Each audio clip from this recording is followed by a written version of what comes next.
Football Daily. I'm joined this week by Lawrence and Johnny. We're here to discuss the 5 things we learned from this weekend's action. Manchester United are title contenders. It's official, isn't it, Johnny? Was it ever in doubt, really? Come on, under Moyes. I think it was. For some people, certainly. Well, in 8th place it didn't look too rosy, but I think it was a very conservative game. That was atypical of Moyes, but I think given Arsenal's form, we kind of needed that, and we were very much more the dogged team, and we wanted it more. We were first at every ball where Arsenal were. You know, you've had a good day at the office when you've got 3 or 4 candidates for man of the match. So, really good performance. I'm really happy for the boys. I think we're still lacking some creativity, and it seemed that we kind of bypassed and navigated the midfield issue by not carrying the ball in midfield at all. Lawrence, Manchester United for the title? I think the reason I put United for the title, or put them in with a good chance of it, would not really be so much because of United, but because of the competition in the league and the competitive nature of what goes on. Yeah. And there are going to be a lot of surprise results this season. Mm-hmm. You know, you could lose 8 games this season and still win the title. That's right. Yeah. That's crazy talk in previous seasons, really, isn't it? So, with that being the case, I don't know if it's necessarily that the league is lacking quality, but it's become a lot more competitive, and that possibly is going to benefit United this season with the slow start. Yeah. Well, surely come the end of the season, Manchester United will be there or thereabouts. Will Manchester City, Johnny, I'm sure you're going to enjoy this little chat, but they're struggling away from home. We spoke about Chelsea last week. They can't win away from home, or certainly not doing it very often. And City lost again. I mean, they've lost away to Cardiff, lost away to Aston Villa, and they lost away to Sunderland, who some people think might go down, Lawrence. Sometimes you see them turn it on and sometimes you don't. So I'm wondering about the motivation for this Man City side and how well they're going to be able to sustain themselves this season. I still think a lot of that falls down to Pellegrini and being able to keep them fresh, being able to keep that mentality. Quite honestly, I think there's a bit of a focus on Champions League from this Man City team this season. They want to do quite well there. And so pre and post Champions League games, I think you see a difference in their form.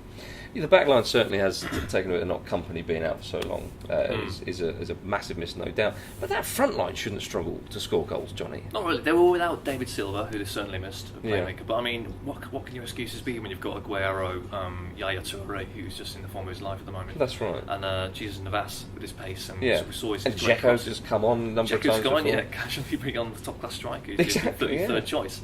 The more I see City, the more they look like very well-paid mercenaries who don't know each other, don't necessarily speak all the same language, don't know the Man City culture, and I just think they turn up for the big games and not necessarily those in the bottom half. Tottenham Hotspur aren't scoring goals. They're just not doing it at the moment, Johnny. Why is that?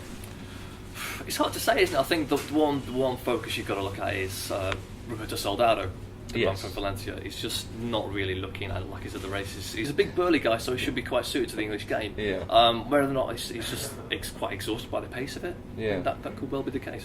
When it comes to Spurs, you know, you can create as many chances as you want, like they did against Newcastle, and Tim Krul can have a great game. Well, my goodness, yeah. And so you could say they're unlucky, but at the same time, the point has to be made. Just finish your chances. That's right. Put it where the goalkeeper's not going to get it, and don't give him a chance. Yeah. And that's what they lack at the moment. It's not necessarily just finishing. It's creating chances which are actually chances, not just half chances or chances that might go in.